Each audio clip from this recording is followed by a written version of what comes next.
संत वाणी अखिला मी दास तुझा।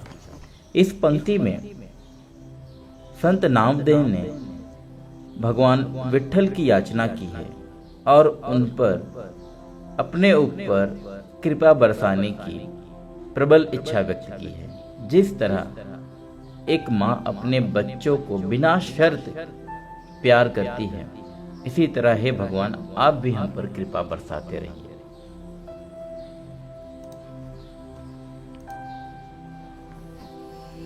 अग्नि माझी पड़े बाड़ू, माता धावे कनवाड़ू, तैसा धावे माझिया काजा, अखिला मी दास तुझा। इस दो पंक्ति में संत नामदेव कहते हैं कि यदि जैसे कोई बच्चा गलती से आग में फंस जाता है तो दयालु माँ बच्चे को बचाने के लिए तुरंत दौड़ पड़ती है। ठीक इसी तरह हे भगवान, मैं आपसे मेरी मदद के लिए आने की आग्रह करता हूँ।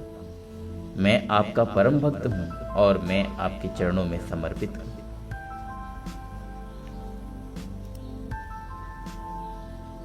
सवेंची झेपावे पक्षणी, पीली पड़तींची धरणी। इस पंक्ति में संत नामदेव कहते हैं जैसे कि एक पक्षी अपने बच्चों के लिए खाना जुटाने के लिए उड़ती है, पर उसका ध्यान अपने बच्चों पर ही रहता है। पर जैसे ही वो देखती है कि उनके बच्चे घोंसले से नीचे गिरने वाले ही होते हैं, वो तुरंत झपट्टा मारकर अपने बच्चों को बचा लेती है। ठीक इसी तरह संत नामदेव जी कहते हैं कि हे विट्ठल भगवान, आप भी हम पर इसी तरह हमारी मुसीबतों का सहारा बने और हमें हर मुसीबतों से बचाते रहें।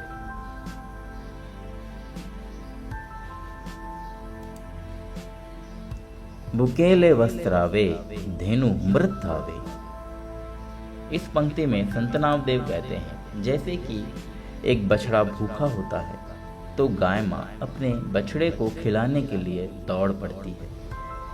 ठीक इसी तरह है भगवान, हम भी आपके ही बच्चे हैं, तो इसी तरह आप भी हमारी रक्षा करें और हमेशा हमारे पर ध्यान देते रहें। वड़वा लागला से वनी, पाड़ से चिंतित हिरणी। से वनी का मतलब होता है जैसे कि जंगलों में आग लग जाती है, फॉरेस्ट फायर जिसे हम कहते हैं। तो कहते हैं कि यदि जंगल में आग लग जाती है तब हिरणी अपने बच्चों की सुरक्षा के लिए चिंतित हो जाती है और उसका दिल उसके लिए रोता है। ठीक इसी तरह हे विट्ठल भगवान, आप भी हमारे लिए चिंतित रहें और हमारे पर कृपा बरसाते रहें। नामा मणे मेघा जैसा, विणिवी तो चातक तैसा। इस पंक्ति में संत नामदेव भगवान कहते हैं कि हे विट्ठल, आप अपनी पानी से भरे बादल के समान हैं। जल अर्थात स्नेह मुझ पर सदा बरसते रहें। मैं उस चातक पक्षी की तरह हूँ जो वर्षा के पानी के बिना नहीं रह सकता। आप मेरे जीवन के ख्याल रखना, मैं आपसे विनती करता हूँ हे मेरे भगवान। तो इस तरह संत वाणी अखिला मी दास तुझा में संत नामदेव अपने प्रबल इच्छा व्यक्त करते हैं कि आप भगवान हमारे ऊपर, हम आपके बच्चे की तरह हैं और आप एक माँ कैसे अपने बच्चों का ख्याल रखती है, ठीक उसी तरह आप भी हमारे ऊपर कृपा बरसाते हैं।